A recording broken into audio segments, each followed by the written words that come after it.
Det finns en lustig förklaring till varje lek. Det finns en skönhet i alla oss som vet någonting.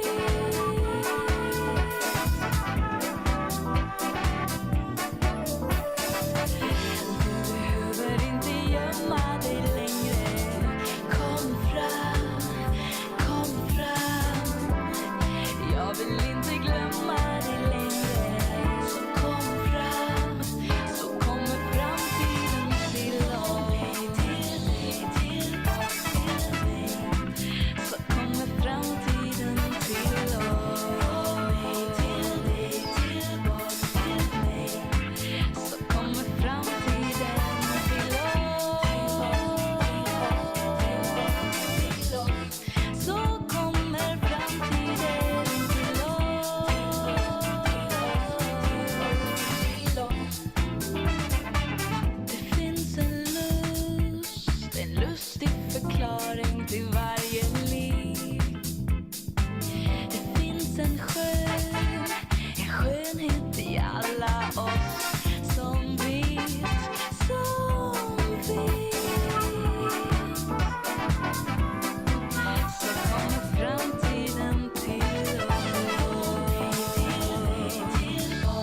Never Mind the Buzzwords is a community event from Jigsaw Better Business.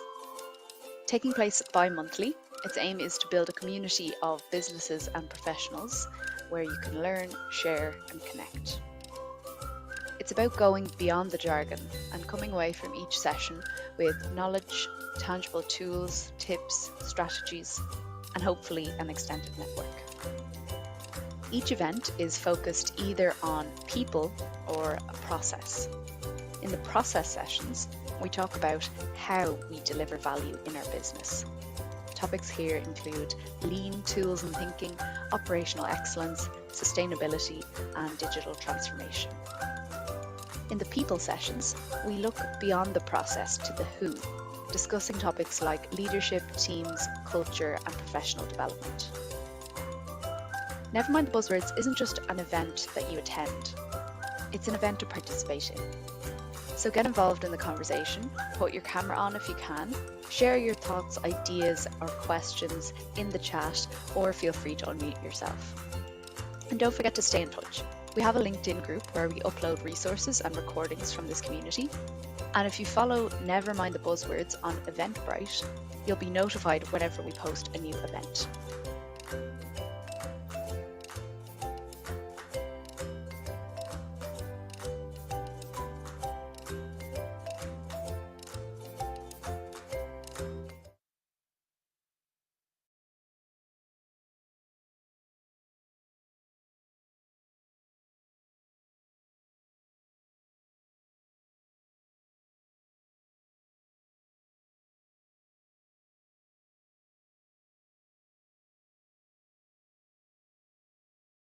Good morning, everyone. Apologies for the dramatic pause there. My mouse stopped working and I couldn't get over onto my PowerPoint presentation. Good morning, everyone. It's great to see a few of you here actually in the live session. We are also live streaming on YouTube and recording later on for the podcast as well. So people consume buzzwords in many formats. So it's great to see a good few of you here on the actual session with us. I'm just going to kick off with a video for today's session.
There was a much longer setup to that video. I'm happy to share the link if anyone is interested in looking at it. It's a mesmerizing video to see the all of the weights starting in perfect unison, then falling off into chaos and disorder, and then realigning themselves, and along the way forming these beautiful patterns. It's almost hypnotic. And I suppose the inspiration for the theme of this month's buzzwords, although we were to have it in September, was I was listening to an ice swimmer, an extreme open water and ice swimmer from Dingle, County Kerry, a lady called Nuala Moore on the radio recently on Brendan O'Connor. She just released a book called Limit. And she's describing a time where she swam off Cape Horn in South America. And what's unique about Cape Horn, apart from being treacherous for sailors over the years and so on, and the Southern Ocean, is that this particular point of the ocean off Cape Horn, once you cross the meridian from the Pacific Ocean to the Atlantic Ocean, there is no land at all to the east or to the west. So the ocean builds the way around, and it's extremely treacherous part of the world's oceans. And on the day she went to do her swim, the conditions were so bad that they couldn't even launch the safety boat.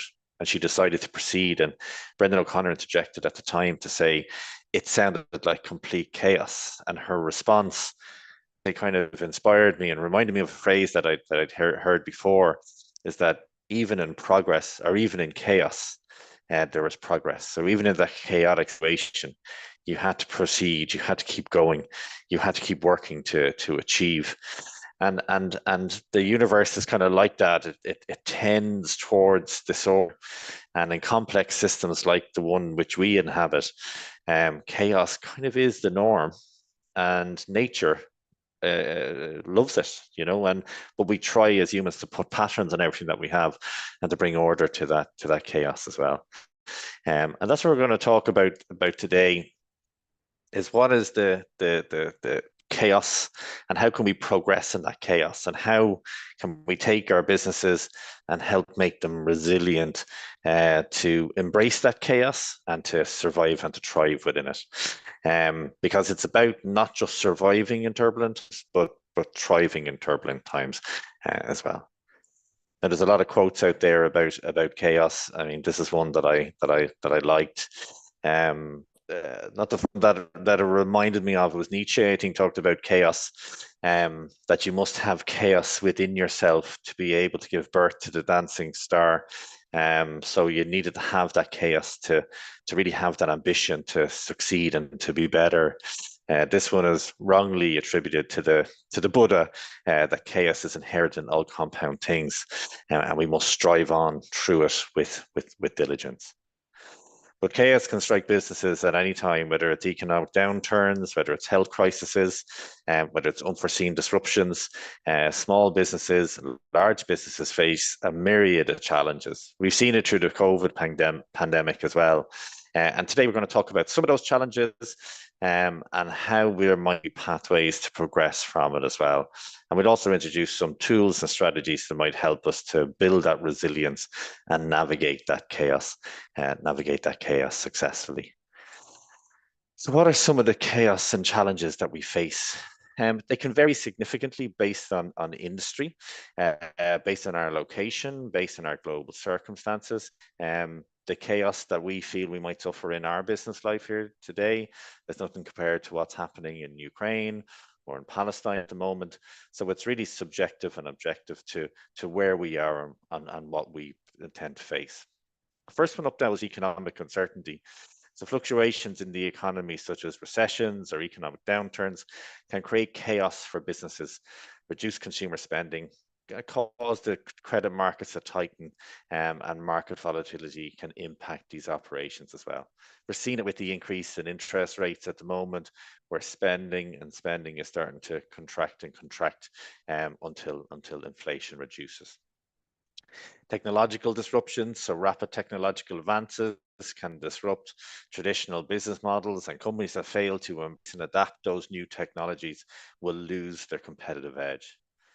We don't need to be reminded about the global pandemic and health crises. Events like COVID-19 demonstrated to us how unforeseen health crises like this can really disrupt our supply chains, reduce demand for our products, increase demand for our products in some areas as well, and force businesses to adapt new procedures, new regulations, and a completely new way of working. Fierce competition in the markets can lead to saturated markets, can make it challenging for businesses to stand out, maintain market share, but also to maintain a pricing or a healthy pricing point or margin as well. So staying innovative and competitive really is.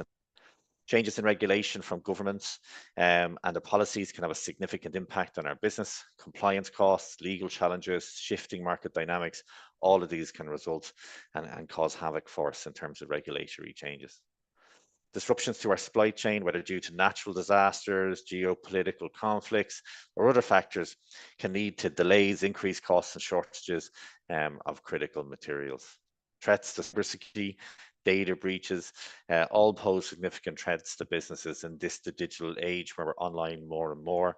These incidents can result in financial losses, damage to reputation, and even some legal consequences.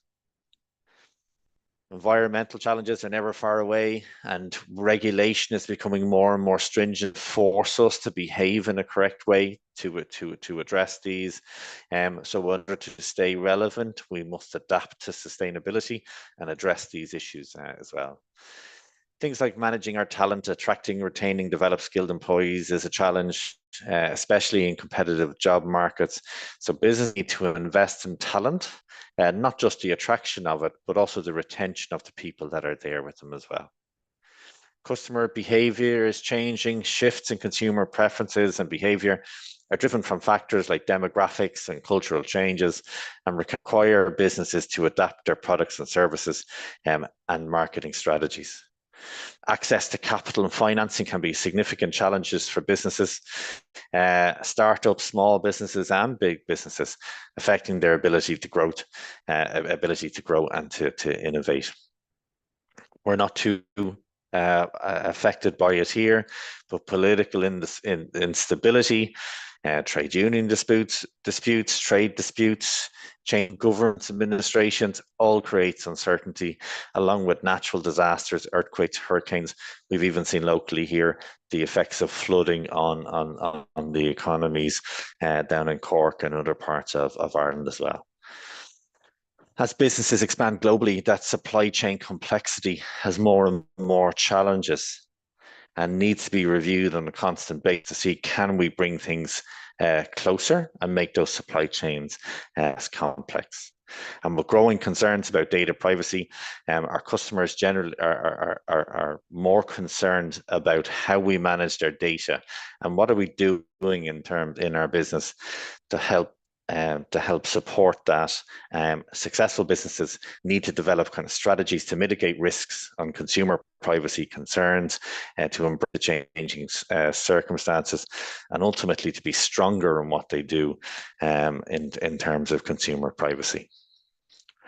Like anything in our business, to embrace these challenges, it tends to stem from the leadership and leadership behavior within the organization. This is another quote I was very fond of. One of the key qualities a leader must possess is the ability to detach from chaos, mayhem, and emotions in a situation and make good, clear decisions on what is actually happening. Jocko Willink is a Navy SEAL, Marine, so I think he's talking about circumstances where you have to detach yourself from the chaos in a war environment.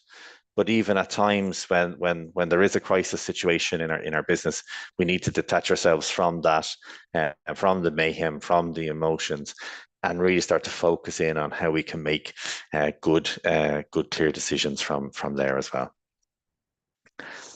So what else does the leader need to do? So in a turbulent landscape, small businesses and large businesses, the leader becomes paramount in terms of steering the ship towards chaos, through chaos and towards progress. Owners and leaders and managers, they need to be visionaries, decision makers, motivators. Visionary leadership. So during times of chaos, leaders must maintain a clear and inspiring vision for the business. They must act as a beacon, guiding the organization through uncertainty. It provides a sense of direction, sense of purpose, motivating the leader and the team to work towards a common goal on the far side of the current situation. They need to be effective in terms of their decision making quick, well-informed decisions.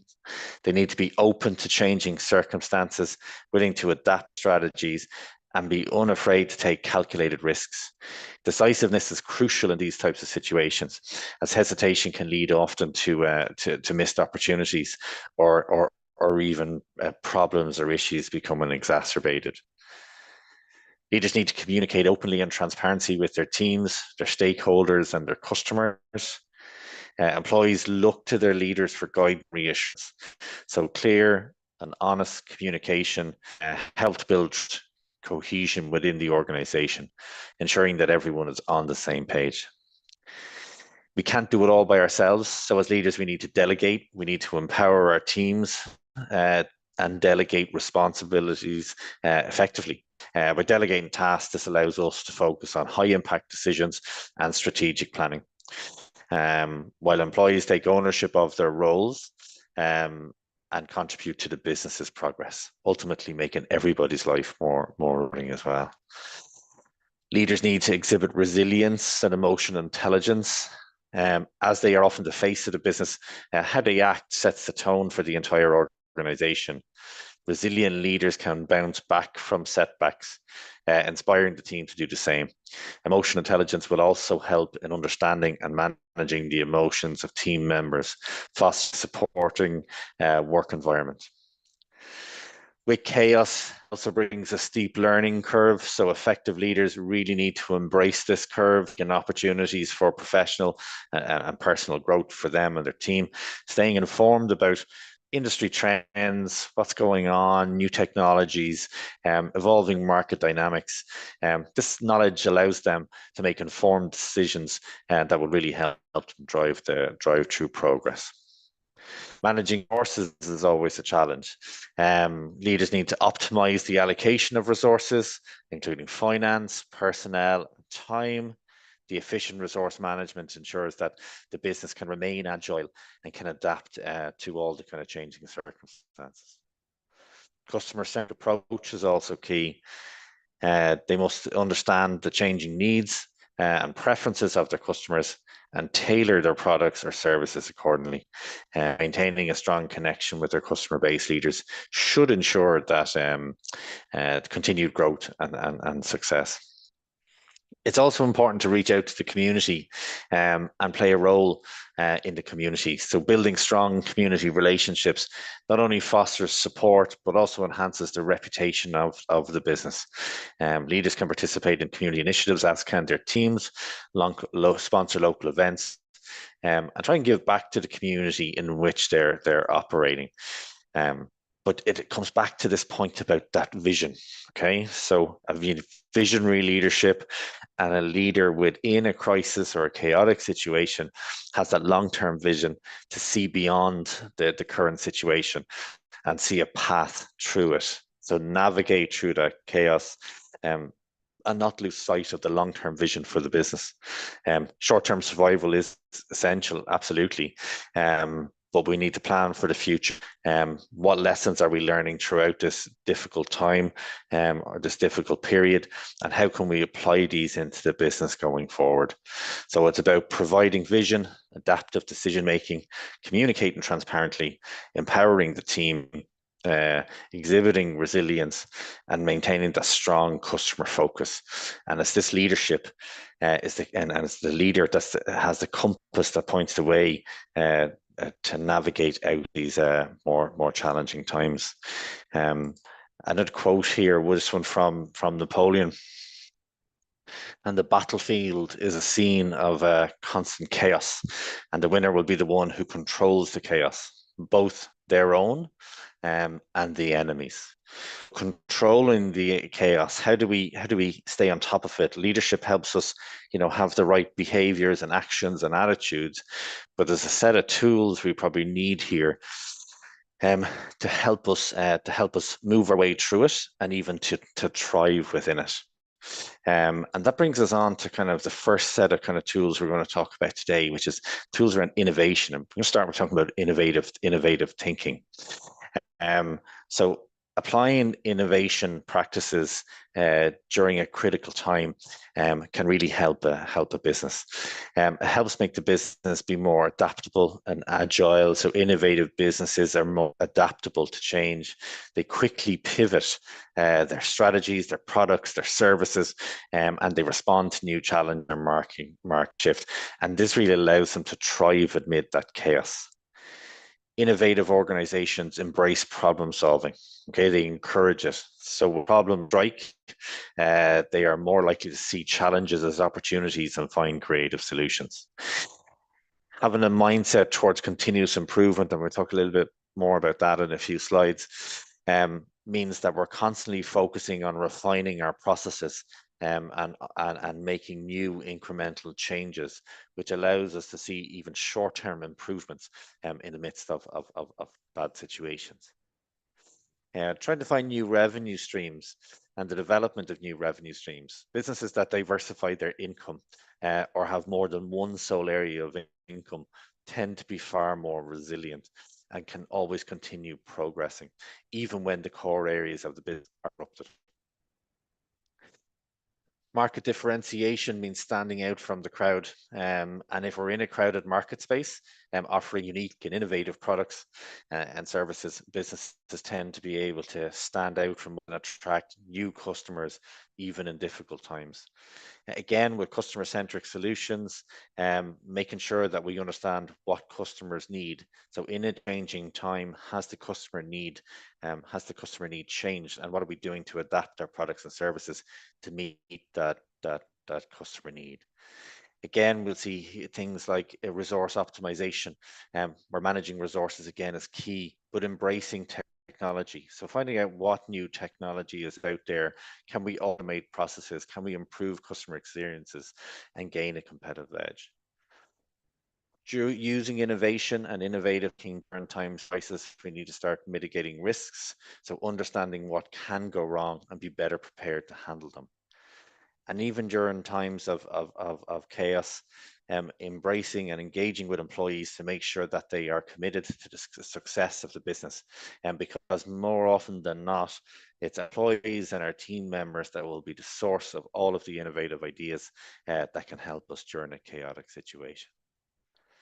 There's also an opportunity using innovation to expand our market during difficult times by identifying new market opportunities. Again, that comes back to being tapped into our customers, understanding the changing needs of our customers over time, and adjusting our products and services to support with that as well. Building resilience and sustainable practices. Again, using sustainability as innovation towards sustainability, embrace sustainability, accepting the changing face is coming. There's a new legislation's coming, and what can we do to embrace that and innovate within that space as well, and at the same time start to enhance our brand reputation. And there's some of the thought processes that innovative teams might use. In terms of tools or innovation tools that you could use, obviously the first one that kind of comes to mind is design thinking, but there's various innovation tools and methodologies that can be used to foster creativity and problem solving within our team. Design thinking, as I mentioned, is a human-centered approach to innovation that involves emphasizing the end users or empathizing with the end users, defining problems, ideating solutions, prototyping and testing. And it really encourages us to get a deep understanding of the customer need when we go to try and iterate or improve a product or a process, or to try and solve a problem that we think occurs. So empathizing with the customer in there as well. And it leads to really creative, iterative problem solving as well. A really great approach to deal with change. Again, a tool for innovation is brainstorming, classic method for generating a large number of ideas quickly. We use it in all different types of areas. You've times of crisis, times of not crisis. It's great for solving problems. It can be done individually, just come up with as many ideas as possible, or it can be done in groups, but it really encourages free thinking and creativity.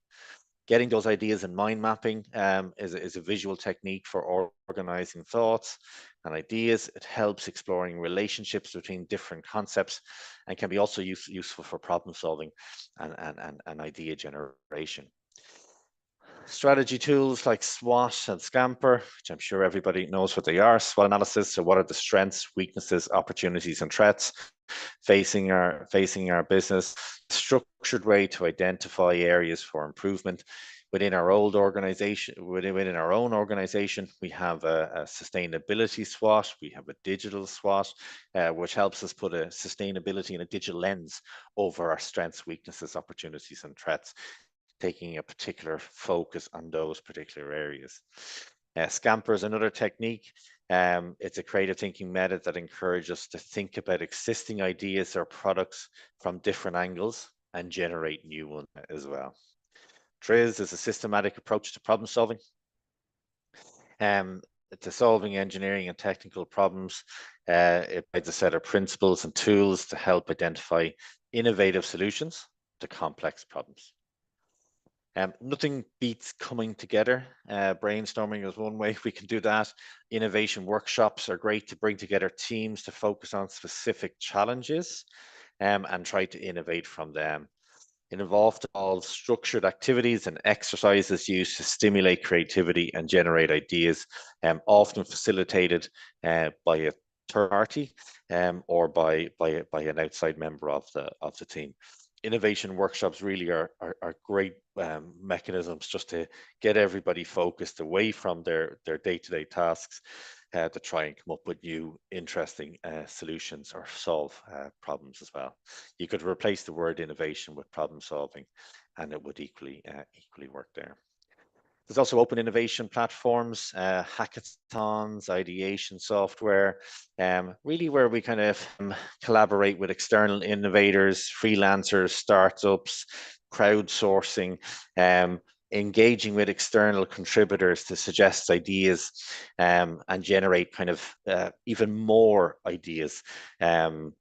It's all about volume when we're talking about ideas.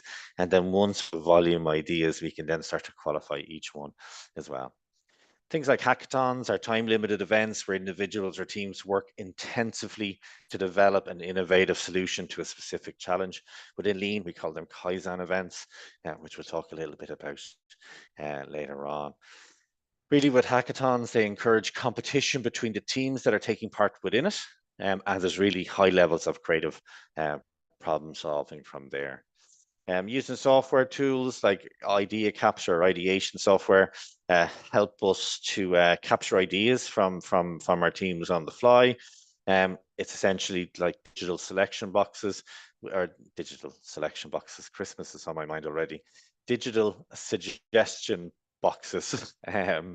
And in these digital suggestion boxes, we can capture ideas quickly and on the fly, and then they can be investigated later on. And there's also a good way of recognizing ideas from people as well. An agile development methodology, Scrum and Kanban, can be used to iterate or provide iterations of new products or service that also helps foster innovation as well. We've mentioned some digital tools there, such as the ideation platform and agile development, but the digital adoption really is starting a key role in enabling progress. We really saw that during COVID when everybody there was a huge shortage of laptops, and overnight everybody had to work from home. Some companies were set up for it with laptops and already signed up for Zoom and web conferencing, others not so much. But it was definitely one of the biggest periods of digital adoption that I suppose the world has ever seen.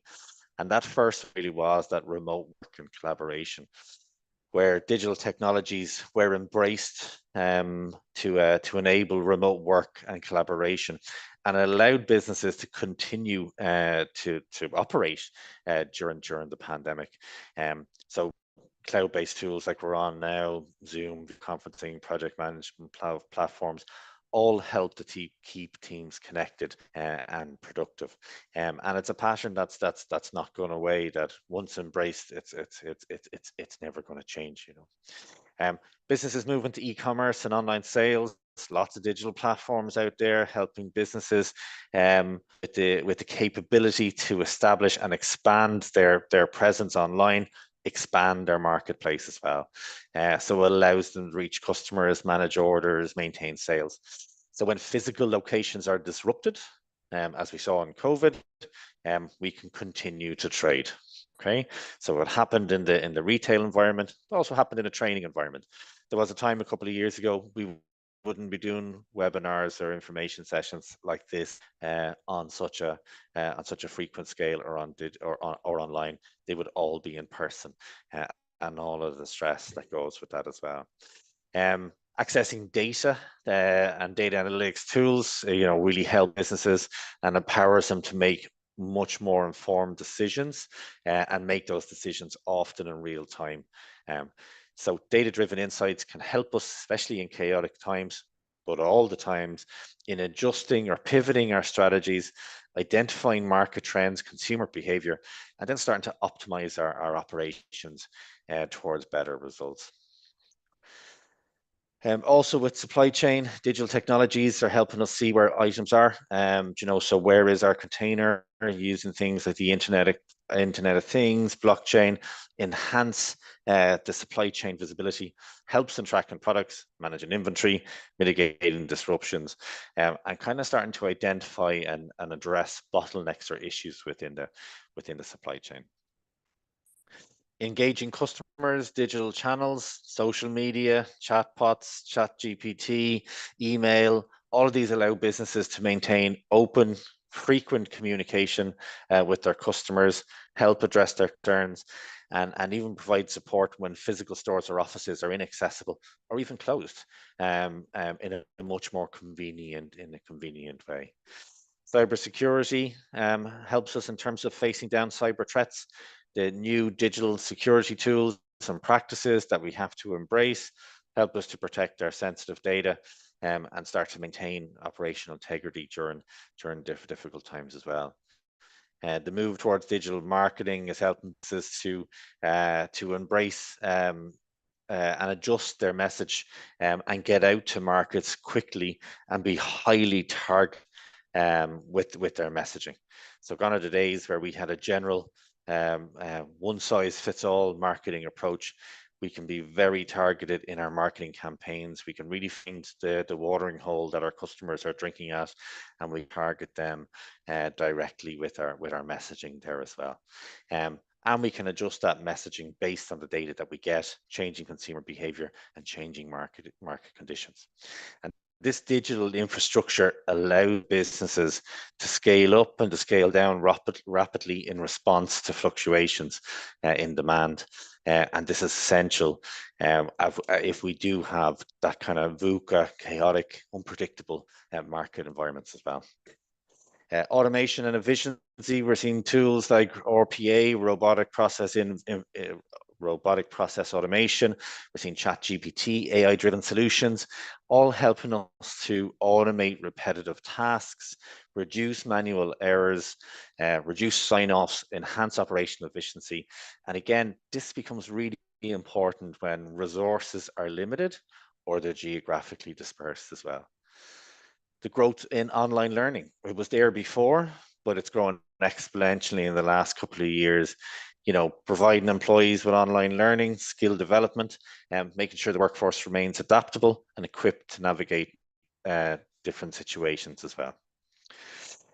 Digital tools can also help businesses monitor their market trends, customer sentiments, and competitor activities in real time.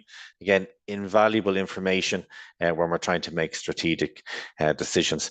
And the highly focused migration towards financial management, online transactions with banking, really digital banking, and these tools allow us to manage our finances better, access our capital, conduct transactions securely when physical banks might be closed. And this really is a space to watch, where will the banks be even in a couple of years, and what their role might be within it. Also within the tools, we talk about lean and lean thinking. The application of lean can be a powerful tool to support us at different times. Derived from the Toyota production system, lean is all about optimizing processes, eliminating waste, and continuously improving efficiency in what we do. One of the things is waste reduction, primarily in lean. So lean principles focus on identifying, eliminating waste, such as overproduction, excess processing, and defects. By reducing this waste in our processes, what happens is that our businesses become more agile, they become more resource efficient, which makes it easy for us to change and pivot during challenging times as well. Resources that we have aren't squandered, and the business can adapt quickly and more effectively. Lean brings with it streamlined processes. So often there might not be a chaotic situation globally, but it can be chaos internally because our processes are disorganized, inefficient. Lean promotes a streamlining of those processes and getting those workflows singing and humming perfectly. So it starts to make the work more predictable and less prone to disruptions. When these processes are well defined and optimized, the business can really start to maintain stability, even in the face of uncertainty as well. Once we're lean, once we're agile, the business can be much more responsive to customer demands and needs. So as the market changes, as the customer changes, the lean brings with it agility. That agility is the critical asset when navigating chaotic situations. So by adapting to shifts in customer preferences, by quickly adapting to shifts in customer preferences, we can tend to meet those needs and continue to progress as well. Again, we'll mention in the next slide, but a fundamental aspect of lean is this concept of Kaizen, which is a philosophy that kind of encourages employees at all levels to identify problems and suggest improvements. And this culture of continuous improvement, like in the idea suggestion earlier on as well, gets people to find opportunities to improve, constantly reducing waste, constantly reducing costs, constantly making the business more streamlined, and that finding solutions to emerging challenges help us improve. As part of our lean work, we're also collecting data. So the collection and analysis of data to make informed decisions helps us there as well. There's a strong focus on cost reduction. You reduce operating costs, optimizing resource allocations, and minimizing waste. Lower the costs, and then the business is more stable. Okay, so cost savings can help the business weather the storm that's out there and always maintain profitability, even in a varying market. Along with cost reduction, it's about improving quality as well. So there's benefits in it for the customer. So the focus on quality ensures that customers remain satisfied, even as times change out there as well. Customers will stay loyal. So if we can offer them a product that's high quality and we're able to reduce the cost of it over time, the customers will stay with us as well. And it's been shown that organizations that embrace lean and involve their team in decision making and problem solving have higher levels of employee engagement as well. Again, lean is inherently connected in with the supply chain. It's a collaborative approach between suppliers to ensure a smooth flow of materials. Again, this has benefits to reduce supply disruption, improving the customer experience, reducing costs as well overall. And that strong focus on the voice of the customer, because lean ultimately is about delivering value to the customer.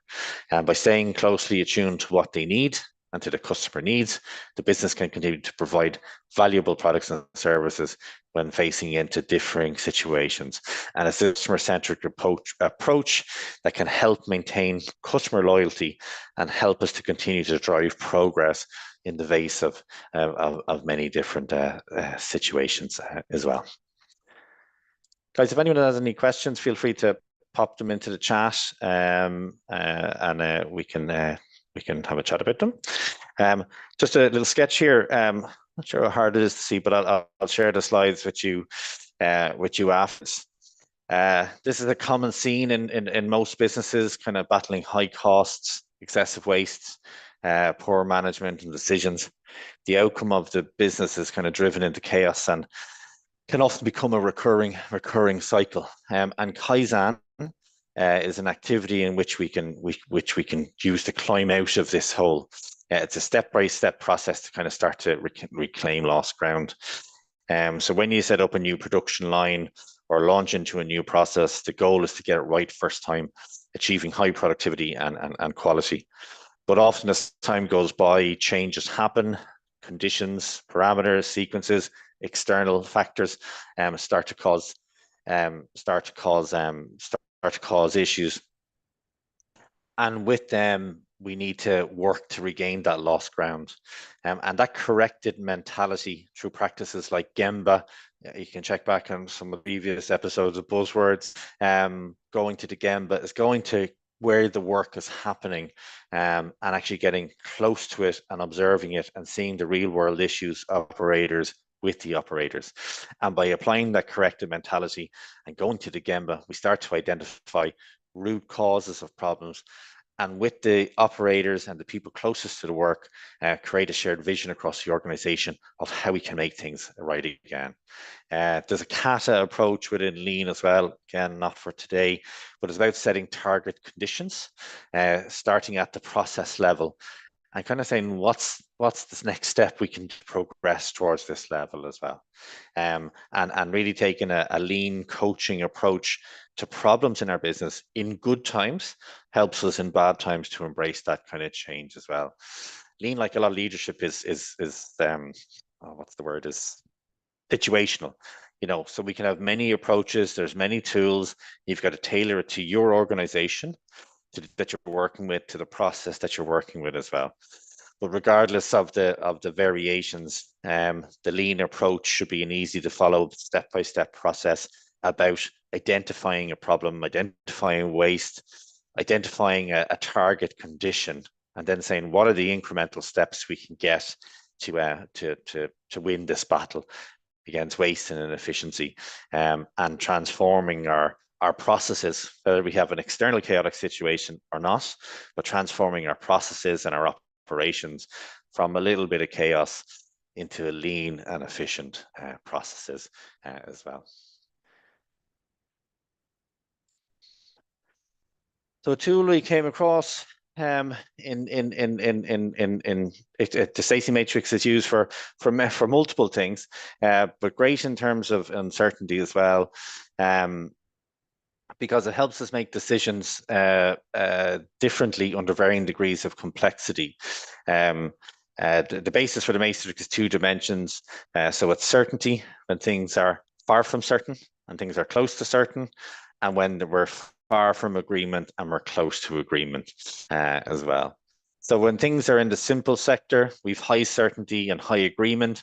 So decision making is straightforward. We can rely on our rationality and our best practices, choose the best or optimal decision. When things are complicated, so there's medium certainty and medium agreement, things are starting to get more complicated, less certainty, judgment and politics come into the equation.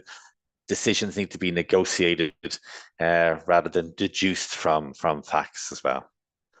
As things become complex, there's low certainty, low agreement.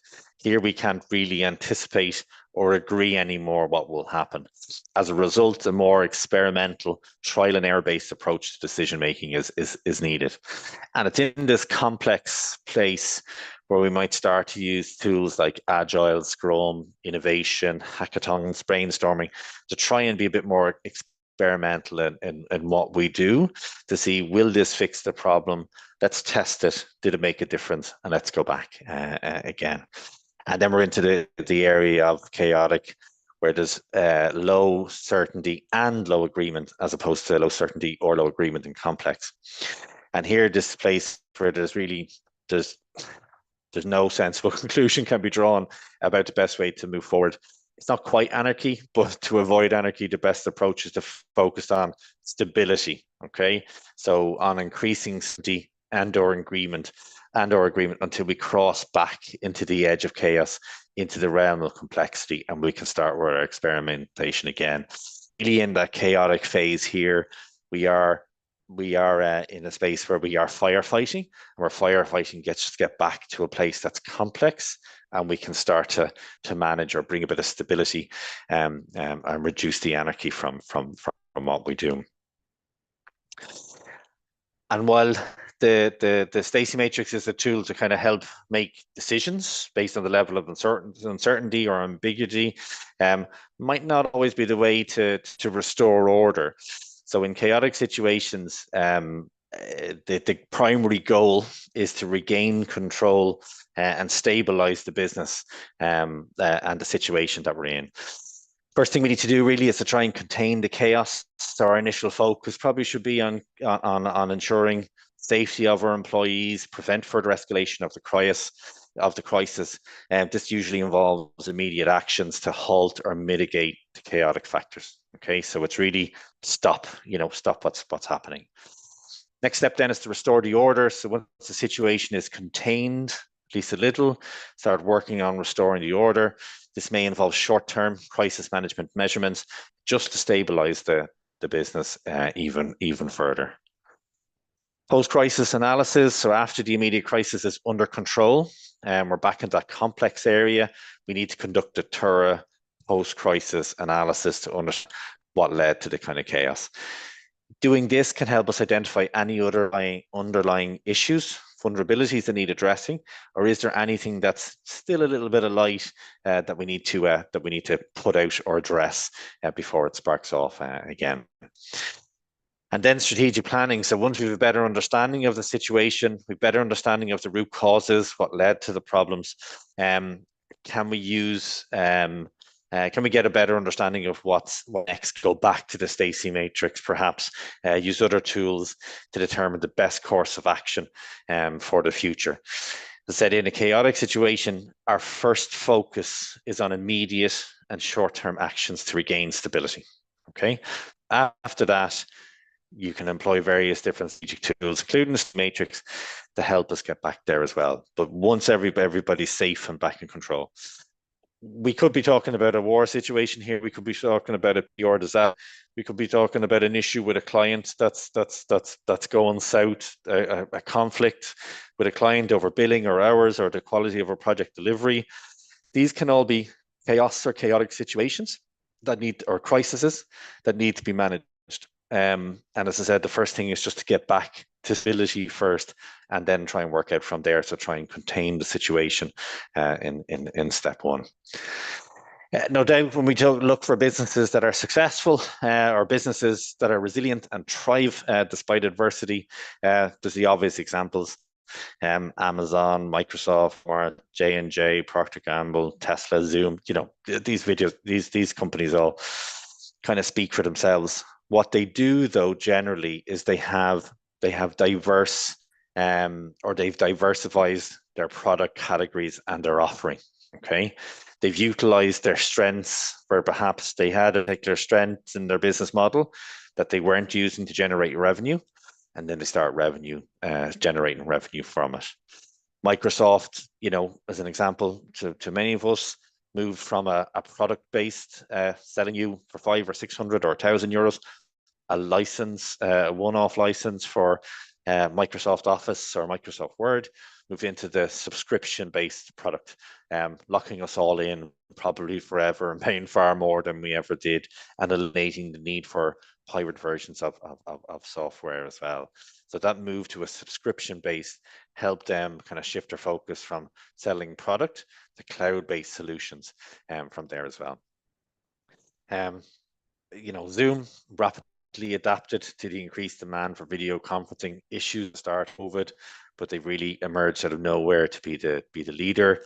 Netflix pivoting from a postal DVD service when it originally started into a streaming entertainment platform, and then continuing to innovate and develop in there as well. And by continuing to innovate and develop in there, by looking at by when they're short of resources or they can't get access to content, they make their own content. Okay, so they're not just streaming other people's, they've got the revenue in and they're starting to pivot on what they do as well. But we don't have to look to international companies like these. We saw it right across the country during COVID, how local businesses are actually starting to embrace the various challenges that are out there. Restaurants during the COVID pandemic, local bookshops who are facing huge competition from the Amazons of the world, are starting to thrive by focusing on personal service, having events, community hubs. We're seeing people working from home-based businesses. We're seeing subscription businesses. We're seeing family businesses thriving because they're linking in with their deep community ties, and that's helping them weather through. Local coffee shops or non-chain coffee shops are starting to again by emphasizing high quality offering and a unique offering for locally sourced products and unique blends of coffee as well. And the same with food producers, personal trainers, tech startups, constructions and trades. We're seeing businesses that shouldn't be competing and shouldn't be driving in changing, but they are, because they've got a unique offering and a unique service as well. And especially businesses that are put an emphasis on eco and sustainability is also having a big impact. So what about you? What are you going to do? What's your business? What are you going to do to thrive within this? Well, there's 3 areas in terms of business resilience that we need to consider. We can call it a triple threat. And it's first made up of resilience. Okay, so resiliency, so the ability of the business to recover from failure, robustness, the ability to resist failure, and then a concept that you might not be aware of is a concept called anti-fragility. And anti-fragility means that it's not just about surviving in times of chaos and uncertainty. It's about embracing it, and it's about thriving in chaos and becoming a more robust organization or even individual during these times as well. So why should we strive for anti-fragility? Because in today's world, you need to adapt, you need to capitalize and change. So it's essential that when it seems like everything is falling apart, that we can actually continue to do more. During COVID, we saw, as I said, companies like Amazon and Zoom that diversified into new markets. Zoom enhanced their platform for remote works. So for us to become anti-fragile and to hit this triple threat, we need to embrace strategies. Like diversification and agility. Diversification allows us to share risks across different areas, reduce our dependence on one particular market or customer, and agility that comes from lean digitization and innovation allows us to quickly adapt through flexibility. We can start to decentralize decision making through good delegation, ensuring each employee and each members of our teams are masters of what they do is really kind of crucial as well. So being anti-fragile and starting to embrace this mindset of anti-fragility, companies will start to have the edge over fragile ones and even resilient ones. It's great that you can recover from failure, but it's better that you can strive within that changing environment and strive and grow from it as opposed to recover from it as well. And this is starting to see failure. This is that growth mindset we talked about before, starting to see failure as an opportunity to change, and an opportunity to grow, where other organizations might resist change and react to disruptions that make them vulnerable. And really, it's about, when we are in that complex part, just outside of the chaos, what can we do to experiment? What can we do to try and make things better? What can we do to have an increment to move things slightly forward for us as well? So embracing this anti-fragile approach really should start to offer us resilience, agility, and innovation. And it's a mindset shift towards embracing change and uncertainty as opportunities for growth. It is a concept. It's an interesting concept when I started learning about it. But it's not just a concept. It's kind of a survival strategy for the ever-changing kind of business world and our personal world. And by embracing it, we don't just survive, but we start to thrive in times of crisis as well. So just briefly to finish out, what can you do to kind of build that triple threat within your organization? Really starts by cultivating a growth mindset. So embrace change, view challenges as opportunities for growth and learning. Encourage your team, your colleagues, your peers, everyone to do the same. Start to find ways to diversify our income streams. Okay, so don't rely on a single source of income. Start to explore different markets, products, services to reduce our dependence on one area. Invest in continuous learning, continuous improvement. Stay up to date on industry trends, emerging technologies, and best practices. Start to experiment and innovate. Encourage a culture of experimentation within your teams. Try new ideas, even if they fail. Learn from those failures. Try to improve as well. Start to embrace agility by being flexible and responsive to changing circumstances. Quickly adapt your strategies and operations when needed. Decentralized decision making. So make sure that other people have the responsibility and the ownership to be able to make decisions. Focus on redundancy, not jobs. Focus on redundancy of processes. You know, what about our systems? Can we do more with less systems? Build redundancy into critical systems so we have capacity to withstand unexpected shocks as well. Back plans, backup data, disaster recovery procedures as well. Build strong customer relationships. Network and build alliances with our peers and our competitors as well. Okay, it's not just about our customers. What about our peers? What are they doing? How are we connected into the industry? Managing risk effectively, staying informed about market conditions, building that strong team around you, investing in recruiting and retaining talented, adaptable, open-minded, innovative employees, members of your team who share your values and vision for the business as well. Embrace technology and advancements that can improve your business processes, improve efficiency, and help you to stay competitive as well. There's 20 different things you can do there. I'll pop them into the shared folder afterwards. Really, what we need to do though is start to strategically pivot when necessary. Be willing to pivot our business model or offerings if we identify a more promising direction. Be prepared for crisis. Have a crisis management plan that can be implemented in the event of any unforeseen circumstances, and start to embrace sustainability. And this is going to be the biggest thing, the biggest change we're going to have to face. So start to implement eco-friendly practices, start to see opportunities for building a business around eco-friendly practices, align them with our consumer preferences and with the legislation that's coming. Sustainable products and environmentally responsible business.